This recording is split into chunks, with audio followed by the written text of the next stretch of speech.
এবং সুন্নায় যত নিষেধাজ্ঞা আসছে এই সব নিষেধাজ্ঞাগুলোই মূলত বড়, কোনোটাই কি নয়, ছোট নয়। কারণ এই নিষেধাজ্ঞা আরোপ করছেন কে? আল্লাহ এবং তার রাসূল সাল্লাল্লাহু আলাইহি ওয়াসাল্লাম।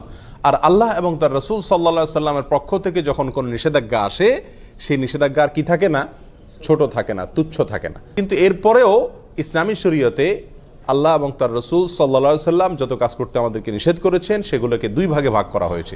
কিছু হলো সগীরা আর কিছু হলো কবীরা। কিছু হলো ছোট অপরাধ, কিছু হলো বড় অপরাধ। ছোট অপরাধ হলো কোরআন এবং সুন্নাতে যে সমস্ত অপরাধগুলো, যে সমস্ত নিষিদ্ধ কাজগুলোকে সাধারণভাবে নিষেধ করা হয়েছে, সেখানে কোনো শাস্তির কথা বলা হয় নাই। আর যেই নিষেধাজ্ঞার পাশাপাশি কোরআন এবং সুন্নাহ আমাদেরকে শাস্তির কথা বলেছে, অর্থাৎ এই নিষেধাজ্ঞা অমান্য করলে দুনিয়াতে শাস্তি হবে অথবা আখিরাতে শাস্তি হবে। দুনিয়াতে তার জন্য কোনো সাজা নির্ধারণ করে রাখা হয়েছে, অথবা আখিরাতের কোনো শাস্তির কথা বলা হয়েছে, অথবা সেখানে কোনো লানত, কোনো প্রকার অভিশাপ, কোনো প্রকার শক্ত কঠোরতা আরোপ করা হয়েছে। এরকম যদি কোনো নিষেধাজ্ঞা হয় সেটা হবে কি? কাবীরা বা বড় অপরাধ। ছোট গুনাহগুলোও আবার যদি কেউ বারবার করে তাহলে সেটা কি হয়ে যায়? বড় অপরাধে পরিণত হয়ে যায়। কারণ সেটা এক পর্যায়ে আল্লাহ সুবহানাহু ওয়া তাআলার প্রতি, তার রাসূলের প্রতি বেপরোয়া ভাবকে কি করে? প্রকাশ করে। এই জন্য প্রিয় বন্ধুগণ, সব ধরনের অপরাধ থেকে বাঁচার জন্য কি করতে হবে? চেষ্টা থাকতে হবে। এই বড় অপরাধ যেগুলো, সেগুলোর ভিতরে আবার সবচেয়ে বড় অপরাধ আছে কয়েকটি।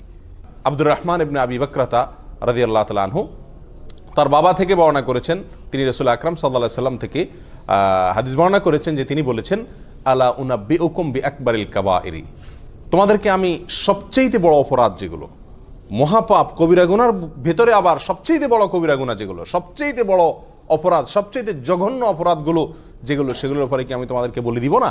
সেগুলো হলো তিনটি। আল ইশরাকু বিল্লাহ, এক নম্বর হলো আল্লাহর সঙ্গে শিরক করা। আল্লাহর সঙ্গে কি করা? শিরক করা। এর চাইতে বড় অপরাধ আল্লাহর জমিনে আল্লাহ সুবহানাহু ওয়া তাআলা আর সৃষ্টি করেননি। আর কোনো অপরাধ নাই যে অপরাধ শিরকের চাইতে বড়। প্রিয় বন্ধু, আমরা অজান্তে, অগোচরে, না বুঝে আমরা অবলীলায় কিন্তু অনেক ধরনের শিরক আমরা করে যাচ্ছি। দুই প্রকারের শিরক আছে, একটা হলো বড় শিরক আর একটা হলো ছোট শিরক। বড় শিরক কোনগুলো? বড় শিরক হলো এমন শিরক যে শিরকের ফলে মানুষ ইসলাম থেকে কি হয়ে যায়? বের হয়ে যায়। ইবাদত আল্লাহর জন্য করলো, অন্য কারোর জন্য করলো। সিজদা আল্লাহকে করলো, কোনো কবরে মাজারে গিয়েও করলো। দোয়া এটা ইবাদত, এটা আল্লাহর কাছে করলো, আবার কোনো মাজারওয়ালার কাছে গিয়ে সেখানেও চাইলো, সেখানেও দোয়া করলো, সেখান থেকে সন্তান চাইলো, ব্যবসা উন্নতি চাইলো, রাজনীতির উন্নতি চাইলো। এই সবগুলা বড় শিরক। এর ফলে মানুষ কি থেকে খারিজ হয়? ইসলাম থেকে খারিজ হয়ে যায়, বেঈমান হয়ে যায়। এটা হলো বড় শিরক। এই বড় শিরক আল্লাহ তাআলা মাফ করেন না। আল্লাহ বলেছেন, ইন্নাল্লাহা লা ইয়াগফিরু আন ইউশরাকা বিহি ওয়া ইয়াগফিরু মা দুনা যালিকা লিমান ইয়াশা। আল্লাহ সুবহানাহু ওয়া তাআলা তওবা ছাড়া যে কোনো গুনাহ মাফ করে দিতে পারেন। বান্দা তওবা না করলেও আল্লাহ তাআলা চাইলে মাফ করে দিতে পারেন। সাধারণত মাফ করেন না, চাইলে মাফ করতে পারেন, সেটা আল্লাহ তাআলার ব্যাপার।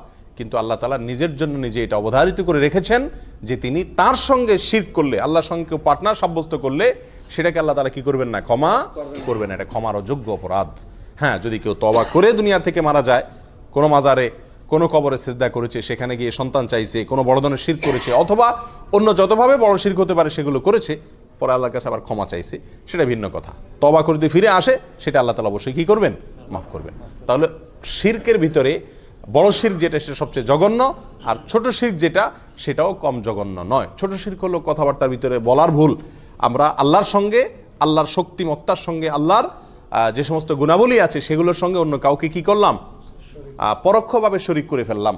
উপরে আল্লাহ, নিচে তুমি, আগে আল্লাহ, পাশে তুমি, এই জাতীয় অনেক উল্টাপাল্টা কথা আমরা বলি। অনেক সময় কোনো আমল করি, দিনই কোনো কাজ করি, কিন্তু সেখানে দুনিয়ার কোনো ধান্দাও থাকে আল্লাহকে খুশি করার পাশাপাশি। এই সবগুলোই ছোট শিরকের অন্তর্ভুক্ত। আল্লাহ তাআলা আমাদেরকে বড় শিরক, ছোট শিরক সবগুলো থেকে বেঁচে থাকার তৌফিক দান করুন। শিরক থেকে বেঁচে থাকার জন্য সবচেয়ে বড় এবং প্রধান উপায় হলো শিরক সম্পর্কে জ্ঞান অর্জন করা। তাওহীদ এবং শিরকের জ্ঞান যদি আমার মধ্যে থাকে, তাহলে ইনশাআল্লাহ আমি শিরক থেকে কি করতে পারবো? বেঁচে থাকতে পারবো। আমরা অজান্তে, না জেনে শিরক করে ফেলছি, যার কারণে আমার ঈমান থেকে আমি কি হয়ে যাচ্ছি? খারিজ হয়ে যাচ্ছি।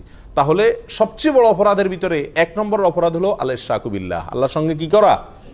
শরীক বা পার্টনার সাব্যস্ত করে ইবাদত করতে গিয়ে, দোয়া করতে গিয়ে, যে কোনো ভাবে আল্লাহ ছাড়া অন্য কারোর নামে আপনি শপথ করলেন, এটাও এক ধরনের কি? শিরক হয়ে যায়। আল্লাহ ছাড়া অন্য কারোর নামে আপনি মান্নত করলেন, আল্লাহর নামে মান্নাত করতে হয়, মান্নাত করলেন কোনো মাজার নামে, কোনো পীরের নামে, তাহলে এটা কি হয়ে যায়?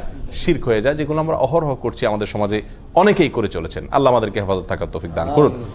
দ্বিতীয় যেই অপরাধটি মহা অপরাধ, মহাপাপ, কবিরা গুনার ভিতরে আবার সবচেয়ে বড় কবিরা গুনাহ, সেটা হলো উকুকুল ওয়ালিদাইন। জঘন্য একটি বিষয় অহরহ আমরা অবলীলায় সবাই কম বেশ করে চলেছি, সেটা হলো মা বাবার অবাধ্যতা, নাফরমানি। মা বাবার কি করা? নাফরমানি করা।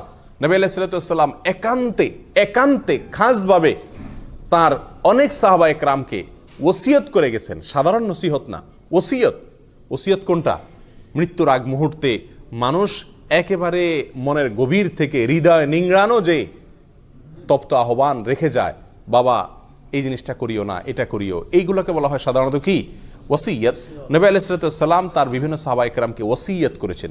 ওসিয়ত শব্দ ব্যবহার করেছেন সাহাবায়ে কেরাম, যা আমাদেরকে রাসূল ওসিয়ত করেছেন মা বাবার নাফরমানি যেন আমরা না করি। যত বড় নির্দেশই করুক না কেন, মানতে আমার যতই কষ্ট হোক, মা বাবার নির্দেশ যেন আমরা লঙ্ঘন না করি। মনে যতই না বুঝুক, মনের সঙ্গে যুদ্ধ করে হলেও মা বাবার নির্দেশকে সবকিছুর উপরে দিয়ে রাখতে হবে। প্রিয় ভাইরা, কোরআনেও আল্লাহ সুবহানাহু ওয়া তাআলা আল্লাহর সঙ্গে আল্লাহর ইবাদত করতে হবে, আর কারো সঙ্গে কি করা যাবে না? শিরিক করা যাবে না।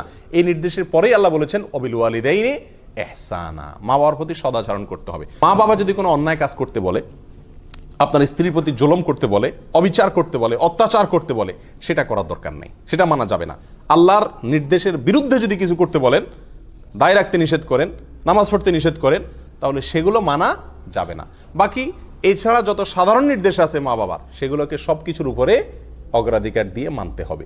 এবং এটা মানা, বিশেষ করে আমাদের দেশের মতো যে সমস্ত দেশে যৌথ ফ্যামিলি ব্যবস্থাপনা আছে, সেই সমস্ত সমাজে মা বাবার হুকুম মানতে গিয়ে অনেক ধরনের সমস্যা দেখা দেয়।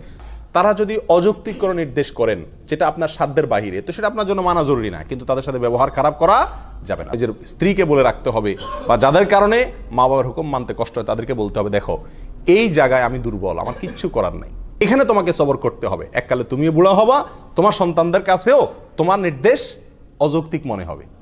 সেদিন যদি তাদের স্নেহ, তাদের ভালোবাসা পাইতে চাও, তো আজকে তুমি সবর করো। কথা বুঝে আসছে? আল্লাহ তাআলা আমাদেরকে তৌফিক দান করুন। তাহলে দ্বিতীয় বড় অপরাধ, বড় অপরাধের ভিতরে, মহাপাপের ভিতরে সবচেয়ে বড় মহাপাপ, শিরকের পরে দ্বিতীয়টা হলো মা বাবার কি করা? অবাধ্য হওয়া। আল্লাহ যাদেরকে মা বাপ দিয়েছেন, দুজনের একজন বেঁচে আছেন অথবা দুজন বেঁচে আছেন, আমরা তাদেরকে কি করব? ইনশাআল্লাহ সন্তুষ্ট রাখার চেষ্টা করব। সর্বোচ্চ চেষ্টা থাকবে তারা যেন আমার প্রতি অসন্তুষ্ট না হন। বারবার মাপ চাবো, বারবার মাপ চাবো, অন্যায় করবো আবার পায়ে ধরে মাপ চাবো। মা বাবার কাছে কখনো মানুষ কি হয় না? ছোট হয় না। যত পায়ে ধরি আমার মর্যাদা কমবে না, যত বরং তাদের পা যত ধরবো তত মর্যাদা বাড়বে। তাদের কাছে যত ক্ষমা চাইবো তত আল্লাহ আমার মর্যাদা উপরে উঠাবেন। দুনিয়াতেই বাড়বে, দেখবেন, চোখের সামনে দেখতে পাবেন, আখিরাতে তো বাড়বেই।